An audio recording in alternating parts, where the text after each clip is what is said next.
الحمد لله وكفى وسلام على عباده الذين اصطفى ما بعد.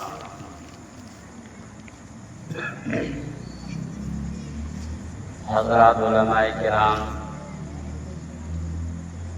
بزرگوں، میری ماؤں بہنوں اور نوجوان دوستوں، سب سے پہلے میں مبارکباد پیش کرتا ہوں اس جلسے کے منعقد کرنے والوں کو، جنہوں نے سیرت النبی صلی اللہ علیہ وسلم کے عنوان سے ہمارے اس گاؤں میں پروگرام کا سلسلہ شروع کیا. اللہ تعالیٰ اس سلسلے کو قائم رکھے اور اس کے ثمرات سے ہمیں اللہ تعالیٰ مستفید فرمائے. بہت مختصر سی بات کرنی ہے، رات زیادہ ہو گئی ہے اور نیند کا غلبہ بھی لوگوں کو ہو رہا ہے. 2-4 منٹوں میں آپ سے میں بات کروں گا. سیرت جناب رسول اللہ صلی اللہ علیہ وسلم کی سیرت کے قرآن کریم کے بعد، قرآن کریم کی تفسیر کے بعد اور اس کے ترجمے کے بعد اور اس کے علوم کے بعد سب سے زیادہ دنیا میں اگر کتاب لکھی گئی ہے تو سیرت کے عنوان پہ لکھی گئی.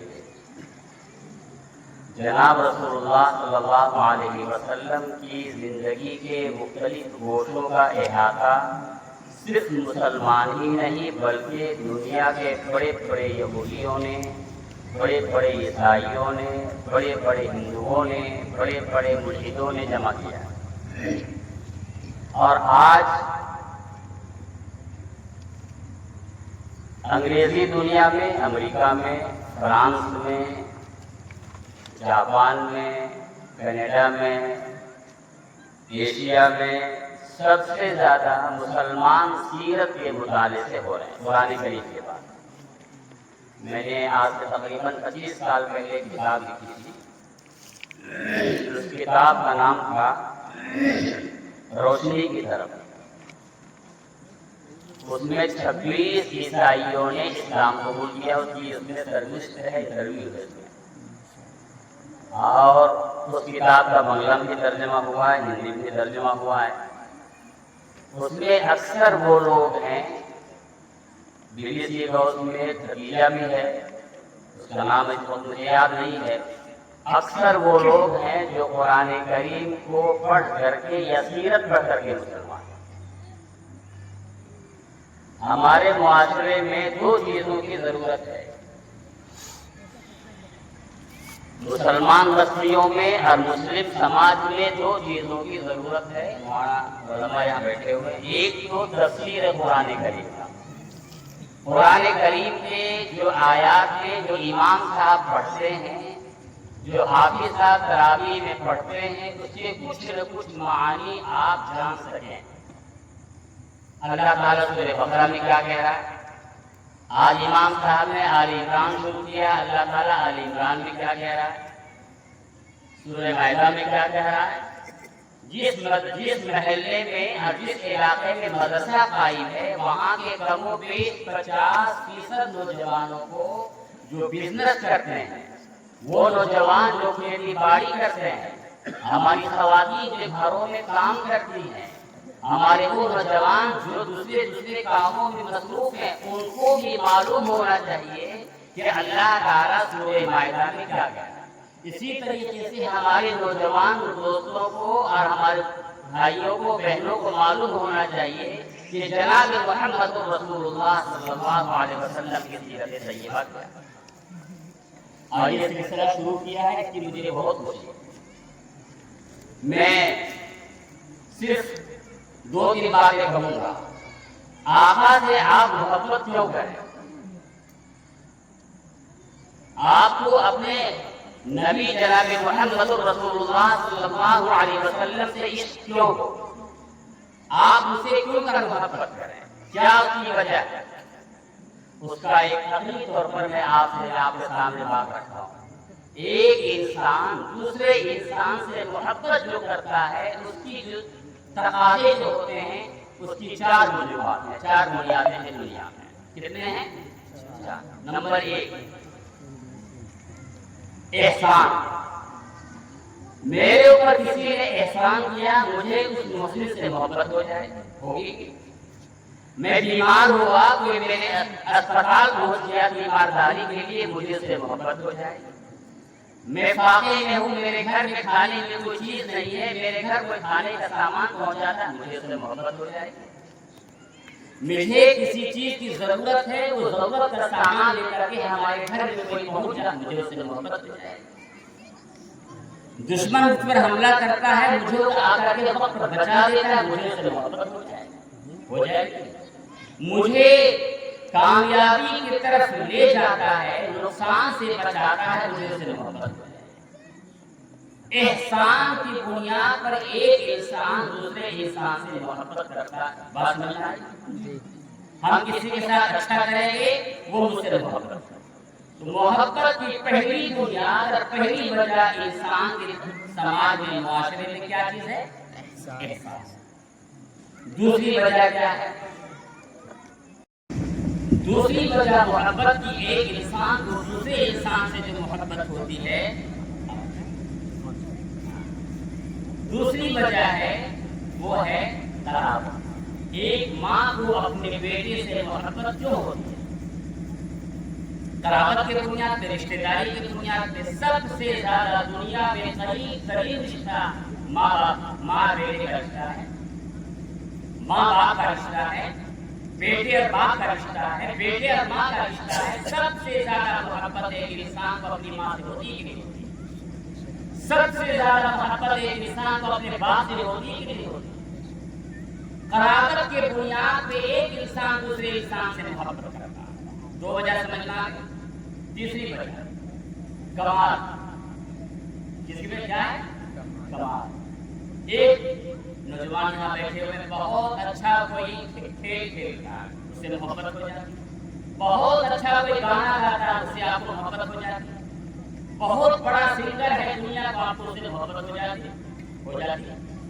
ہوتا ہے کہ آپ اس کی نقل اتارنے کی کوشش کرتے ہیں، چاہے ہندوستان کا گانے والا ہو، چاہے ہندوستان کا گانے والا ہو، آپ کو اس سے محبت ہو جاتی ہے۔ اس کو کمال حاصل ہے، فٹ بال میں ہے، کرکٹ میں ہے، گانے میں ہے، کسی اور فن میں ہے۔ معلوم یہ ہوا کہ ایک انسان کو دوسرے انسان سے محبت کی تیسری وجہ کیا ہے؟ کمال۔ کمال کتنی بار سمجھنا؟ چوتھی بنیاد ہے ایک انسان دوسرے انسان سے محبت کرتا ہے، حسن و جمال۔ کس بنیاد پہ؟ خوبصورتی کے بنیاد پہ ایک انسان دوسرے انسان سے محبت کرتا ہے۔ یہ چار چیزیں ہیں ایک انسان دوسرے انسان سے محبت کرنے کی۔ ان چار چیزوں کے علاوہ دنیا میں کوئی ایسا ذریعہ سبب نہیں ہے جو ایک انسان دوسرے انسان سے محبت کرے۔ اور یہ چاروں کی چاروں چیزیں جناب محمد رسول اللہ صلی اللہ علیہ وسلم کی ذات اقدس میں موجود ہے۔ ایک مسلمان اپنے آقا سے محبت کیوں نہ کرے جبکہ سب سے بڑا محسن آقا اس مسلمان پر ہے۔ آقا سب سے زیادہ باکمال ہے، آقا سب سے زیادہ قریب ترین رشتے داری ہے، اور آقا سب سے زیادہ حسین و جلیل ہے دنیا کے انسانوں میں۔ تو آپ کو آقا سے محبت کیوں نہ ہونی چاہیے نا؟ اچھا، محسن کس طرح سے؟ دنیا میں بھی محسن ہے اور آخرت میں بھی محسن ہے۔ بہت کم منٹ میں سمجھانے کی کوشش کروں گا۔ آقا فرماتے ہیں، بخاری شریف کی روایت ہے کہ میری مثال اور تمہاری مثال ایسی ہے کہ ایک انسان نے آگ جلائی اور آگ جلتی ہوئی آگ میں پروانے آ کر کے اس میں گر رہے ہیں۔ پروانے سمجھ گئے؟ پروانے سمجھتے ہیں ہم لوگ کیا بولتے ہیں اس کو؟ ارے پروانے کو کیا بولتے ہیں؟ یہ جو ہوتا ہے وہ پتنگا بولتے ہیں، اس کو اردو میں کیا بولتے ہیں؟ پروانہ۔ اس کو ہم لوگ پتنگا بولتے ہیں، پتنگا بولتے ہیں، کیا بولتے ہیں؟ جس کو اردو میں کیا بولتے ہیں؟ پروانہ۔ پروانے۔ میں نے آگ جلائی اور پروانے آ کر کے دیکھیے، ابھی اس میں یہ پروانے ہیں، یہ جو پروانے ہیں روشنی کی طرف، آگ کی طرف پروانے جاتے ہیں۔ میری مثال اور تمہاری مثال ایسی ہے کہ ایک شخص نے آگ جلائی اور پروانے اس میں آ کر کے گر رہے ہیں، اور وہ آدمی اس پروانوں کو بچا رہا ہے آگ سے۔ میں بھی تمہاری کمر کو پکڑ پکڑ کے جہنم سے بچانے کی کوشش کروں۔ آقا محسن ہے کہ نہیں؟